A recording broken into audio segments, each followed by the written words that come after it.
ছোট বোনের বিয়ের হলুদের তত্ত্বের জন্য কি কি কেনাকাটা করলাম এবং আমরা আমাদের নিজেদের জন্য কি কি কেনাকাটা করলাম সেটা নিয়েই থাকছে আজকের ভিডিও। আসসালামু আলাইকুম, কেমন আছেন সবাই? এই তো আর কিছুদিন পরে আমার ছোট বোনের বিয়ের প্রোগ্রাম, তাই তো তার হলুদে পরার জন্য আমরা বেশ কিছু শাড়ি দেখছিলাম।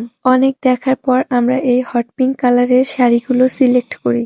আর এইদিকে তো আমার ইয়ান অনেক বেশি বিরক্ত করছিল, তাই তো দ্রুত শাড়িগুলো নিয়ে আমরা সেখান থেকে বেরিয়ে যাই। তারপর আমরা গিয়েছিলাম পাঞ্জাবির দোকানে, আর এখান থেকে বরের পাশাপাশি আমার ছোট ভাইয়ের জন্য পাঞ্জাবি পাজামা নিয়েছি। ফ্যামিলির সবাই মিলে একসঙ্গে কেনাকাটা করার মজাটাই অন্যরকম। লাস্ট কবে যে আমরা সবাই এভাবে শপিং করেছি সেটা মনেও পড়ে না। যাই হোক, ছোট বোনের বিয়ে উপলক্ষে তাও তো সবাই মিলে একসঙ্গে শপিং করাটাও হয়ে গেল। আর এই তো এইদিকে আমরা বরের জন্য জুতা দেখতে গিয়েছিলাম, আর যাওয়া মাত্রই আমাদের একটা জুতা অনেক বেশি পছন্দ হয়ে যায়, তাই জুতা কিনতে অত বেশি একটা ঝামেলা পোহাতে হয়নি। জুতা কিনা শেষ করে আমরা চলে গিয়েছিলাম বরের জন্য কিছু কসমেটিক্স আইটেম কেনার জন্য। আর এগুলো কেনার সময় চোখে পড়লো ঘটি গরম, আর এটা খেতে কিন্তু অসম্ভব মজা। আপনারা কে কে এগুলো খেয়েছেন অবশ্যই কমেন্ট করে জানাবেন।